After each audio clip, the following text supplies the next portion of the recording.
This is Hot Mike. Hot Mike. On the networks of WDAY. Here's Dom Izzo.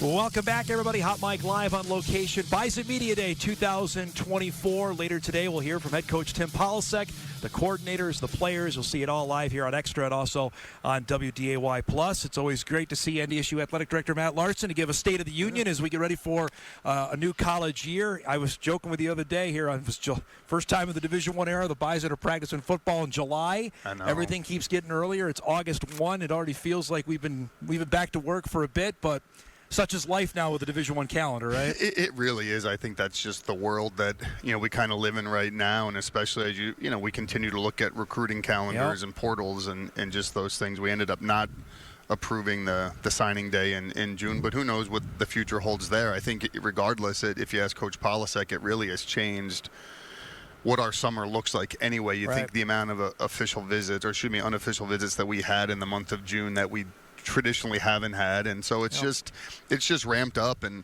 the time between when school ends to when it starts or when teams report just gets smaller and smaller and smaller. And so we have to make sure that we're preparing for that next round of seasons and student athletes here, but also you got to say it's a long year too. You got to get your staff some time to get out, re-energize, and so that way there's as strong and ready to go for the following year. With the team reporting earlier, that all the support staff has to come back, correct? Right. So dorms, all that. How much is that for you as well? Is that under your umbrella? Or you're reaching out with your support staff to say we have to have everything ready to go here? Yeah, we're really fortunate. I mean, we have great partners on campus, whether it's campus dining, campus housing. Ryan Ostrom and his folks do a really good job. A lot of our student athletes still live off campus. It's really a lot of your freshmen, your transfers, and a handful of upperclassmen who live, but everybody's eating on campus. And so really working with those partners on campus to just make sure everything's coordinated. And the good thing is a lot of the same folks are in place there, and so they've actually been helping us. We've had some transition on our staff a little bit, and so that's been really helpful. But I mean, from all of our support staff to support folks on campus, it's a couple days earlier than what so their summers ended earlier as well. But I know from our staff's perspective, there's also a level of excitement having teams back. Once they get back. Got to meet with the soccer team yesterday. They're out in Dakota Field today. Volleyball's here next week. So for us too, the energy, the excitement starts to go too. So I think we're all ready for it. But no, it's good to see some kids back on campus. Well, July used to be like the sacred land for everybody, right? In college athletics, no one touched that. But I have a feeling with the big boy division of football that they're going to want to move to week 0 to start. You think that's July's going to get gobbled up in your mind? In some level I do, especially when you're now incorporating a playoff game or playoff games. Now again, it only impacts 12 teams, but still, that ends up for there's only so many weeks, and so I wouldn't be surprised if the start of football season gets moved back in some way, shape, or form. And then how does that impact FCS? Are there opportunities for us I've asked recently too, is why do we only get to play 12 every X number of every years? 5-6 years, if that's something that, not every school has to do it. Not every school does it now, but why not have that opportunity if that's something that we want to do? So I think there is going to be a lot of movement, again, just looking at the schedule, because you're just landlocked. Some of that's due to TV, some of that's due to when other sports are starting. But I think there's going to continue to be conversation about trying to build in some more time. Visiting with Gene Taylor when I was out at Big 12 Media Days, he's on the playoff committee as well, Matt, that January 20th that's the national championship game this year. That is a long time. That's 2 weeks away from the Super Bowl when they're playing that. That's a long college football season. Well, now they know what it feels like. That's true. I would argue. I mean, that's basically what NDSU's been going through for the last 14 years or so. Where you're playing 16, 15 games a year, and you're going from August 1st to the second week of January, first week of January, whatever it is, and then you're rolling right back into getting your team ready for the next year. So I mean, that's where when you can build in weeks, and in a lot of ways, it wouldn't be the worst thing in the world to maybe build in another bye opportunity. So I mean, because if you have your first couple of conference games, you have your bye in week 3 or 4. That's a long stretch. unless you get a bye in the playoffs. Or now again, different at the FBS level, Right. where you may have off for a month with your bowl game. It's certainly different for us, No and doubt. so a bye opportunity in there probably wouldn't be the worst thing in the world. We haven't had a chance to chat. I think since May, and there's been about 8 different stories I want to hit you on. The big one, I think, for fans that watch my show or listen to it is the NCAA and the House deal and how that affects FCS schools, how it affects North Dakota State. So in the best way, can you summarize how that lawsuit affects what your bottom line? Well, there's probably a couple things. There's the actual settlement piece, and then it's the things that come after the settlement in terms of Division I governance moving forward. And so I think if you look at just the settlement piece right now, the settlement that was presented to the judge was basically there's 2 things. There's a go back payment, and then there's a move forward payment. The go back payment is upwards of probably $2.65 billion. Somewhere in that area, and there was also in that settlement agreement was this is the way the NCAA would propose paying for it, and roughly I think again I might be off a little bit with the numbers, but roughly 1.1 of that the NCAA would pay on behalf of the membership from reserves, from other mechanisms that they have at their disposal, and then the other 1.5 gets broken up between all of Division I membership. I think if you look at, again, and this is where I think there's been a little bit of a disagreement on some of this, is that, the certified class is mostly Power 5. Right. Or Power 4, however you want to describe it, but Power 5 for the case of this discussion, football and men's basketball student athletes. So that's the majority of the class. As you look at, that's probably where 90 to 95% of the payments are going to go to, those student athletes or those former student athletes. When you look at the actual breakdown that the NCAA proposed in the settlement, if you take the Power 5 out for a second, of that 1.5 roughly, non-Power 5 schools are going to pay $990 million. Your Power 5 schools are going to pay $660. Right. And so I think that's where a lot of programs that aren't in the Power 5 have an issue. Not only are we taking money away from our budgets, and the way we pay for it essentially is we'll have reduced distribution from the NCAA. And this is over a course of a 10-year period. So like from the NCAA tournament, that if the money that would go to the Summit League per se, that would be less under this? Well, so there's Do I 2 understand things. that right? Well, yeah, there's 2 things. Not only will the leagues are also going to use, because the leagues get distribution. Right. So they'll get units, or they get distribution based off of NCAA revenue as well. So every league across Division I gets that. So they're going to have a reduction, which will impact all of its members.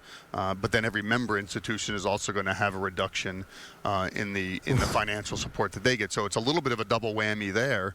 And again, where we argue is we're going to do with our student athletes are going to do with less, so we can pay Power 5 football and men's basketball players who didn't have the opportunity to experience NIL. So that's where I think a little bit of a rub from, I would say, your non-Power 5 schools has come from. And for I understand it, Matt, and you may not know, the non-Power 5 really didn't have any say in this, correct? Is that accurate? I mean, I would say unless you count President Charlie Baker as our representation, but essentially, and the worst part is, in my mind, the worst part is, so you look at the settlement portion, it was the NCAA and it was the Power 5 commissioners who negotiated the payment schedule. Hey, good for them, I guess, right? And then as you look on a move forward basis in determining some of the elements that you've probably seen in the long form document that was given to the judge in terms of some of the things moving forward, there was no representation from non-Power 5 there either. So not only do we have no representation of what we have to pay, but we have no representation of what the rules of engagement are going to be moving forward. So it's frustrating on a lot of levels. Again, I look at 365 programs at the Division I level. The Power 5 represents 65. So there's a lot of folks that don't have a voice right now and really aren't being considered in a lot of ways. And so that's really frustrating. And again, I would say it's on us to, whether you want to say take a stand, or it's on us to say, okay, hey, we're not okay with that. Yeah. And so we'll see how that all kind of, fleshes out. How does that affect your bottom line? Is there things that fans would be accustomed to say, okay, you used to do this and now you can't because you've got to pay this? I think the biggest thing for us is, one of the things we've always, whether it's been a budget cut, whether it's been a reduction in revenue in some other area, what we've always tried to do is make sure it's not impacting our student athletes and it's not impacting our ability to compete for championships. And so typically we've tried to take it, absorb more of that from an administrative standpoint. Maybe we do a little bit less here, a little bit less there, but nothing that I think our fans would necessarily notice. And then certainly, hopefully, our student athletes don't notice. Yeah. And at the same time, too, we always try to do, too, is, okay, if we can say, okay, we're going to lose revenue, but, hey, what are our opportunities to maybe increase some in other areas? And that's where we're focusing a lot of our efforts in a couple of areas where we think we can increase some revenue opportunities. So maybe it's we're not taking the full brunt of what the NCAA reduction is, and we can hopefully mitigate that a little bit. A couple other big picture items I want to get to. You've had the collective for about a year, the Green and Gold Collective. How has that relationship gone, and where do you take it in year 2 in your mind? Yeah, it's an interesting time right now, and I say the first part of that question is I think the relationship has been good. We meet with the folks from the collective, Jay Bartley and Kurt Wittich, at least once a month. Usually, just again, more so we're on the same page. There's a level of transparency of what they have going on, what we have going on. There's some synergy opportunities. There's also they have events and stuff going on where they need some support from our coaches. We have those, and so really more to make sure that we're coordinated a little bit. Page. We're not cannibalizing each other. We're not going head to head, and from that standpoint. So I think that's actually been really good. And I would say to their credit, when you look across mid-major collectives, I think they've done a good job in terms of being able to support our student athletes and engage with our fan base. I think moving forward, which is going to be really interesting, and we actually had a conversation with those folks the other day, is just part of this settlement is there's going to be a greater opportunity for athletic departments to compensate student athletes for NIL. So you guys directly do it now? Correct. Can do it now. Well, it hasn't been signed off. I think as part of this settlement, there's going to be mechanisms in which we will, and so it just begs the question: what does that mean for collectives down the road? Is there still a place for them? Maybe, maybe not. And part of it's going to be what are these rules of engagement a little bit? And so, but what I would say is, even if a lot of that stuff ends up coming in house, I mean, there's a really good infrastructure, and that's a credit to those guys. And I think the program that they built, and we want to make sure, if anything, if it does end up coming in house at some point, we can build on that momentum that they've been able to put together and service our student athletes. So again, a lot of probably unanswered questions, I would say, more than anything else, but to date, I mean, I think they've done a good job of, and to me, the nice part is I think folks sometimes forget student athletes have a responsibility to do something for any sort of compensation they received, and a nice byproduct of this has been you've seen a lot of student athletes promoting student athletes promoting other teams' events, and I think that's actually been really, really cool to see, and it's been really genuine, and it's been neat, and it's been across the board. So that part's been really nice. Two things I want to next segment talk on NDSU stuff. We know Patty Viverito is going to step down as Summit League or as Missouri Valley Football Conference commissioner. Your role in that and determining who the next commissioner, how much do the ADs and the presidents have a say in who's going to be the next commissioner? Well, it's a huge part. I mean, at the end of the day, I mean, your president's council, they're the ones who make the decision, are the CEOs of the league, essentially. The commissioner reports to them. There's been a lot of conversation. I mean, obviously, the institutions, it's just an interesting dynamic. We've talked about this before. You have institutions who are full all-sport members in the Missouri Valley Conference. You have ones that are in the Summit League, and then you have Youngstown, who's in the Horizon. And so it's a little jumbled at times, but I think at least when you talk about the success the Missouri Valley Football Conference has had in football, whether that's postseason, regular season, non-conference, all of those things, I think you'd say all those institutions value the sport of football. And so really trying to navigate, one, who the right leader is, two, what the right makeup is going to be of the league, because this, without getting into a ton of weeds, just NCAA governance. What's the place of a single sport league? What's the voice that they have? What are the voting opportunities? So those are all the things that we need to weigh a little bit. One nice thing that has evolved is there's an FCS oversight committee. It used to be football oversight, everything. Which Patty's been a member of. Yeah, and she's been a member of. And the nice thing is, moving forward at the FCS level, the FCS oversight, every league is going to be represented. Excellent. Either with a coach, an AD, some other representative. So every league will have a voice. So even your single sport leagues will continue to have a voice. So that helps with some of the governance. So really, a lot of it is we need to spend the better part of the next 6 months, and we have a committee that's put together. It's comprised of presidents and ADs to really determine what's the best model for the league moving forward? Is it affiliated with one of the all-sport conferences? Is it staying standalone as a single sport conference? If so, what's the level of investment that needs to be made?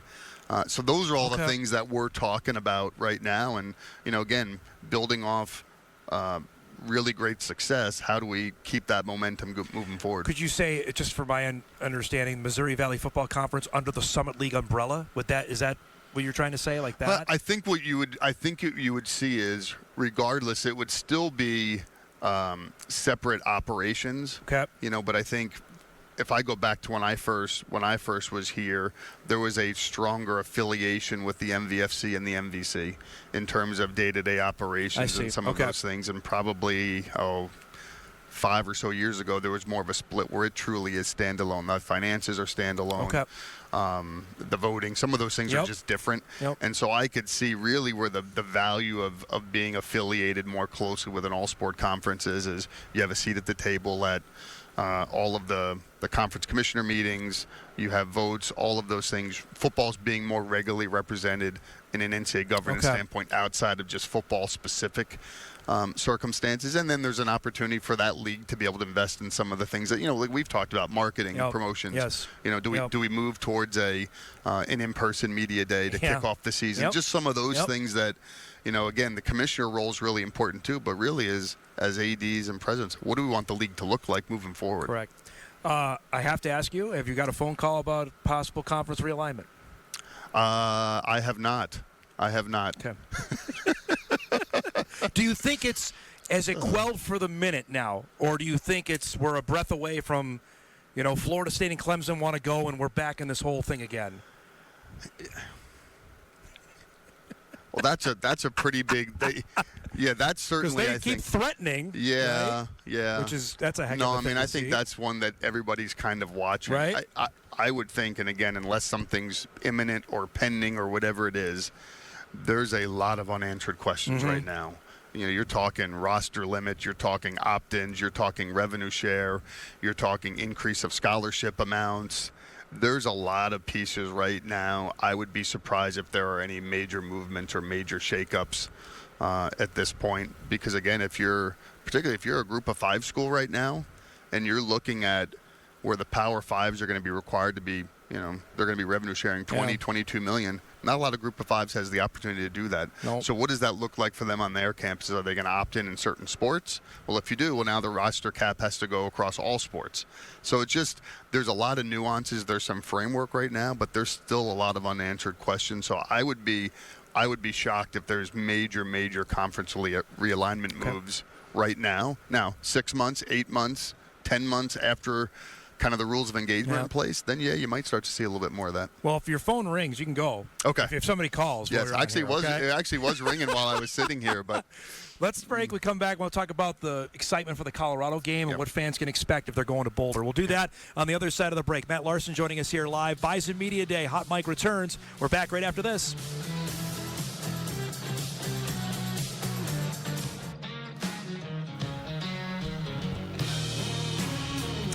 Welcome back, everybody. Back live here at NDSU Media Day. Big day today to see the football team. Live interviews coming up later today. Back with Bison Athletic Director Matt Larsen. I got about 3 other rapid-fire things I want to get to you, so we'll try and go as fast as we can. Summit League basketball tournament going to a weekend finish.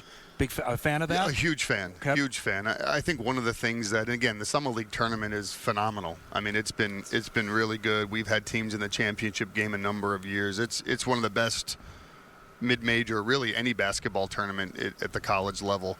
But the challenge has always been it starts on a Friday, ends on a Tuesday. That makes it harder for some fan bases to travel. So the idea of starting on a Thursday and then ending on a Sunday is something we're really excited about. 6 years in a row, the Bison have had a team in the championship game, men or women. So which is huge, and that's hard to do. That's hard to do. So they have to come. I've heard that's all. The pushback has been Tuesday night. I don't want to travel. Like now, if it's Sunday, there's no excuse anymore. We've removed all the excuses, so I don't know what else to tell folks. I mean, it's an awesome tournament.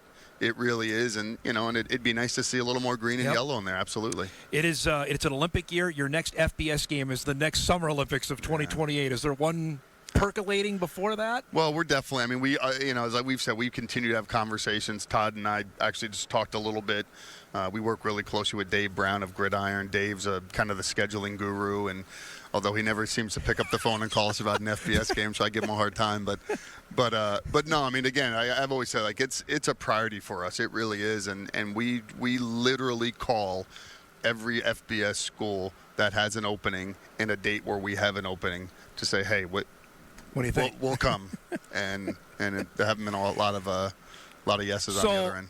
Off of that question, when Pete Thamel went on his podcast with Reese Davis and said that whoever scheduled the Bison game should be fired, I'm sure that made things. He's not helping me. He's not helping our cause at all.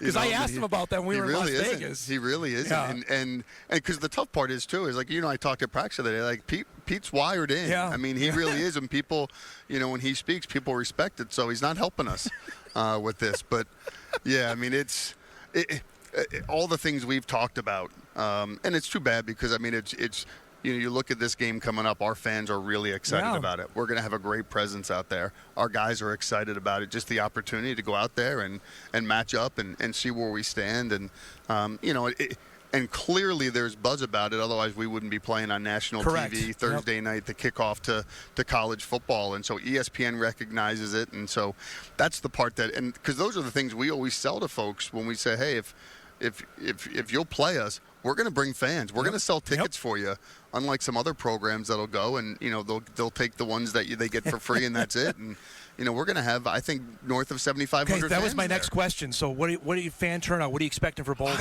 I think we're going to have north of 7,000 roughly. What did you have for Tucson? Do you know off the top of your head? I think I thought it was like north of 9 or 10. Okay. And then I thought Iowa was even more. Yep. And so again, and that's really more. That's Matt Larsen's, straw poll a little bit, but really is. I mean, there's an unbelievable buzz of folks that are making their trip out there, and it helps. It's not a short drive, but it's drivable. Yep. It's easy to get to. I actually think there's a benefit now of having it on Thursday versus on Saturday.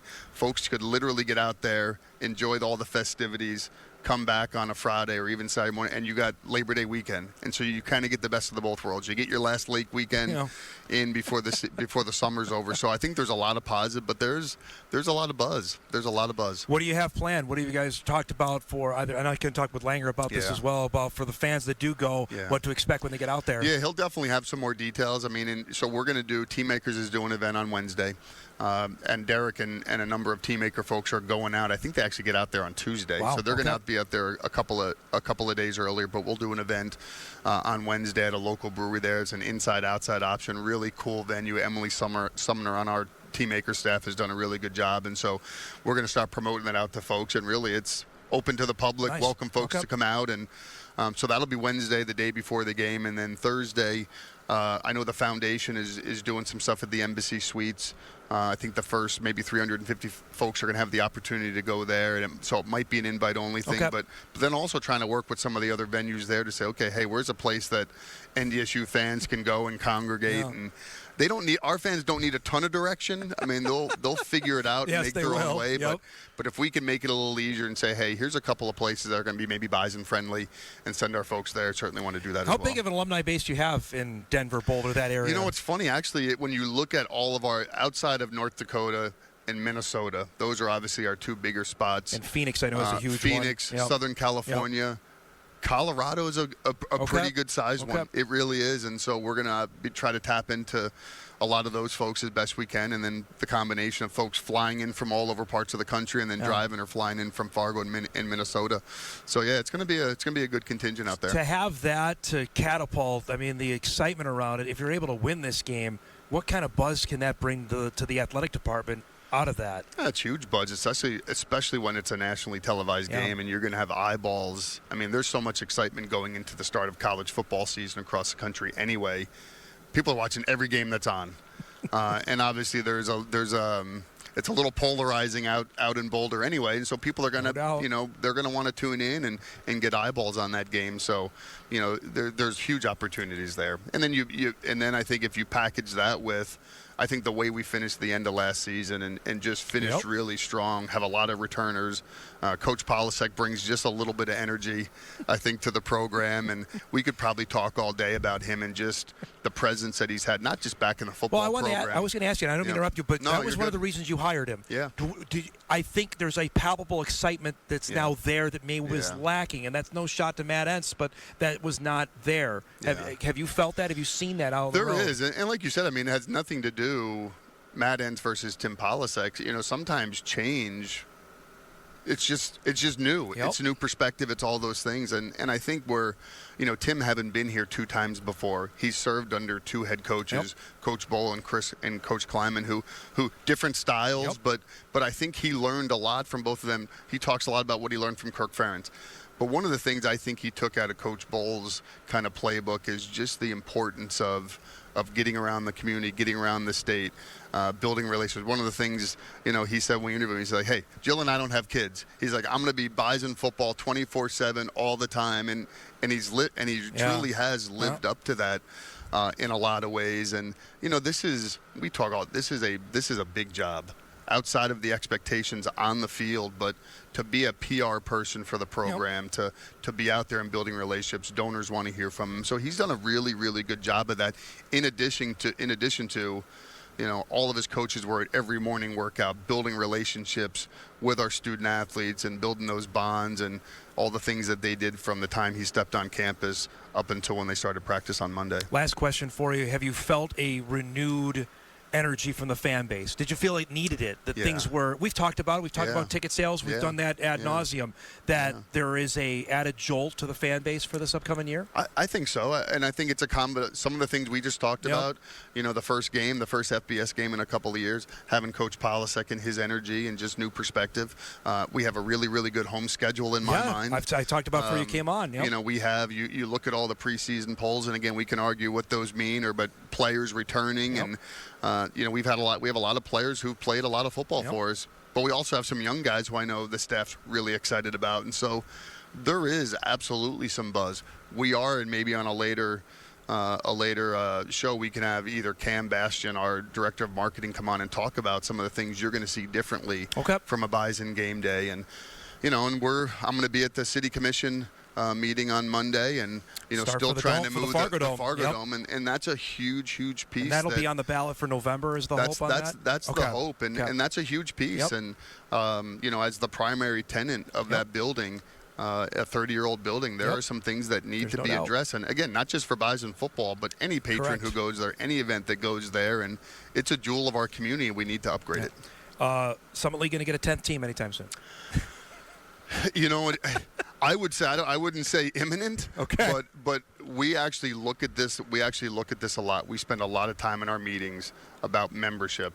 And as I've said to you, membership's really important. You don't just take somebody to take somebody. It has to be the right fit, the right mix, philosophically, all of the things that I think are important to us, in terms of having some stability. So we're looking. We've had conversations, but nothing imminent right now. All right, so check that one off. Thanks so much for the time this morning. Appreciate it. Great to see you. Thanks for always doing this. We'll do this again soon, okay? Sounds good. Thanks, Matt Larsen, NDSU Athletic Director, joining us here on site. We'll take a break. Derek Lang on deck. I guess we can record that interview as well with Langer to get some inside intel what's going on with the Colorado game and looking back at his time as a player. We're back on Hot Mic right after this.